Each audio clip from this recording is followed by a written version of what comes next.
Hi Enzo, thanks for your time. Any updated team news at all? I'm thinking particularly Chris and Nkunku. You said, you've already said potentially he's not going to be fit, but is that still the case?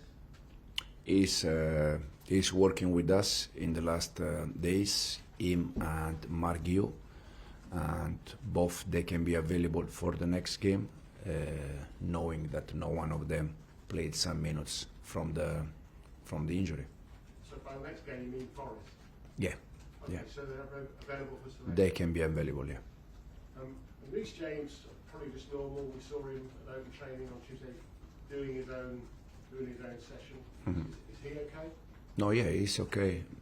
Simply he has his own program, because we said already that we try to protect him, so we are managing him also in the training session. So this is a massive game for 5 clubs on Sunday. Have you ever known a finish to a campaign like it in terms of what's at stake? Probably also show how difficult is the Premier League. So many teams involved. The one that they have been consistent has been Liverpool, and this is the reason why they won the Premier. I think all the rest we had during the season a little bit up and down moment, and this is the reason why we are there. But we are happy to be there and try to finish in the best way. Will you be able to, I mean the crowd will tell you, I'm sure, but will you have a way of listening to what's happening in the other matches? Because obviously results elsewhere might be a factor, or will you just concentrate on getting the win that you need? We are quite lucky in this aspect, is because if we win, we do our job. We don't need to pay attention what the other results. For sure, if we are not winning, probably we need to pay attention. But we have the privilege that we depends on us. Do you sense a confidence that you can go there and do the job? Yeah, absolutely, no doubt. Hudson-Odoi obviously got a Chelsea loan. How ironic would it be, and I know it's nothing to do with you, it's before your time that you left, but how ironic would it be if he was a factor in you not making it into the Champions League? In this moment he's Forest player, so he's playing for them, and I have no doubt that he's going to try his best with his team. So, but we need to be focused on our squad, our player, and our game. Final one from me.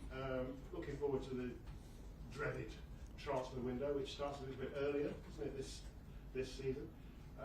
Some reports suggest Enzo Fernandez has been in Madrid looking at houses. I know he hasn't because he's been here.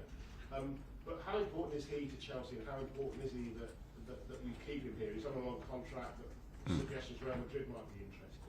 Yeah, so he's a main player for us. He's one of the captain, he's one of the leader. This season has been very, very good. He can be even better next season, starting from the first day. So nothing to say about speculation. He's focused on us, and this is the most important thing. He's staying, right? Yes. Mimi. Thank you. Hi, so you've got a busy few days coming up. Do you feel any pressure? I'm sure you're not staying up late at night thinking about how to get that Champions League spot, or are you? Any pressure? When you join Chelsea, you feel the pressure since day one. You don't need to play this kind of game to feel more pressure or less pressure.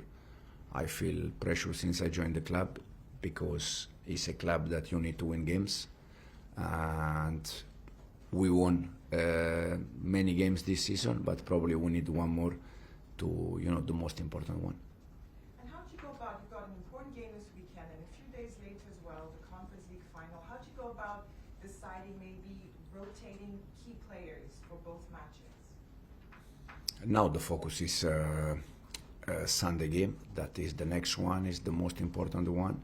And then after that, we can be focused on Wednesday game. For sure, I said already the other day, we don't have time enough to recover the energy.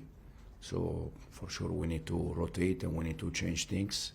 And the reason why is because from Sunday to Wednesday, there is no time enough to recover energy, or at least if we were both club in the same situation, us and Betis, was quite different. But because they play today, so they have 2 days more. So we need to make some changes. And what's the atmosphere been like, this week with the players? Are they feeling any pressure? Like, how are you seeing the players are dealing with it? No, they are. To be honest, I can see them exactly in the same way they were almost all season. They know that they are aware that this is the game, it's an important game, it's the last one, it's the most important one, because if we are able to finish well, it's a good thing for players, for fans, for club, for us as a coaching staff, for everyone.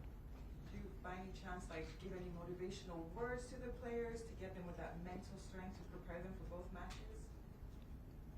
No, I think we need to prepare them for the next one, not for both. I think we need to prepare them for Forest one.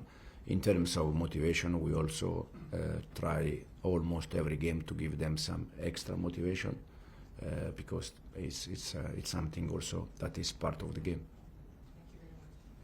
Thanks, Mimi. John.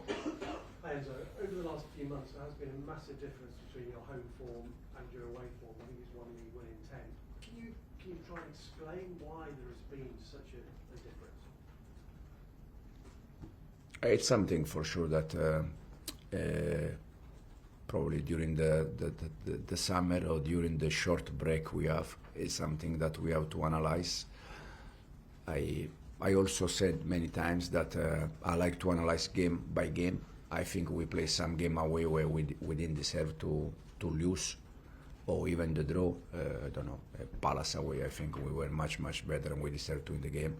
But for sure, if we struggle away, there is a reason why, and we're gonna use the break to understand the reason why. In the other side, at home, we won almost all the games. So also there is a good part, not only the bad part. Is there a mental issue there, do you think?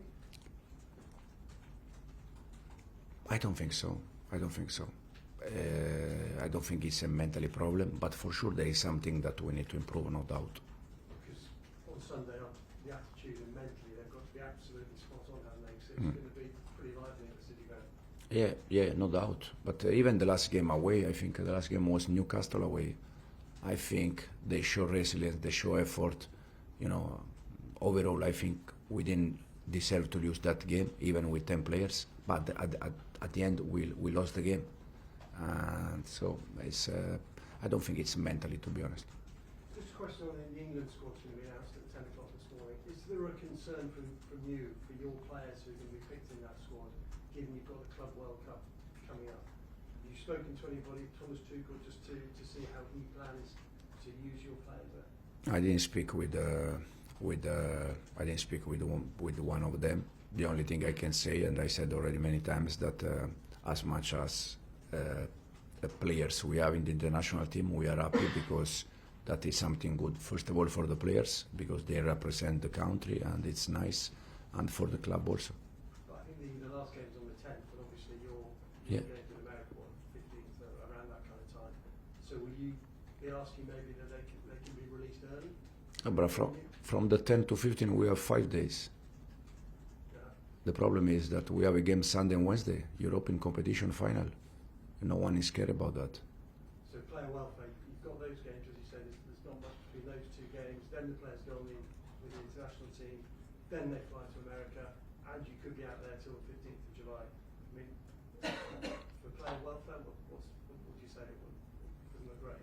But no one care about player welfare. Healthy. But how do you manage that? Nothing. If they're gonna be tired, they are not going to play. How you can manage that? It's simply like that.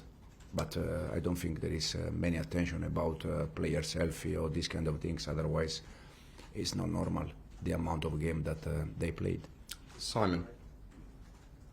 Enzo, so it wasn't a case that the club could even remotely talk to international coaches and stuff and say, would you mind leaving them out on this occasion? It wasn't something you thought of doing? No, from my point of view. It's obviously going to be an an added challenge for these players to sort of think that they've got to play all these Yeah. games in a short period of time. Yeah, but that's why I said that for me it's not normal and it's not correct, and I can understand that people is thinking, yeah, but they earn much money, lots money, so it's not. But it's not about money. It's about health. It's about to protect a little bit players, and my feeling is because of the amount of game that they played, I don't think they pay attention on that. So. And I know you've just focused on these two games and this season, but is there any concern for the start of next season that all your players have played this amount of football before next season's even started? I'm not thinking about the next season. I'm thinking about the next two games. But for sure, there is a chance where we have players that, because of the amount of the games, they can get injury or they can be tired, and then we see how we need to behave. Rob. Enzo, going back to Sunday, is the biggest risk to your team that Forest might feel like they've got nothing really to lose, given that they've already overachieved so much this season? The pressure could be off them a little bit, whereas for Chelsea, everything hinges on this. This is really what was expected at the start of the season. At this stage of the season, I think the pressure is for all the clubs that we are involved. So I think it's also for them. Or if they don't feel the pressure, it's not something that I'm worried about, because I'm just worried about our team, how we can win the game, no more than that. Do you fear that the expectation weighs that bit more heavily on Chelsea's players than it would on Forest? Yeah, probably yes.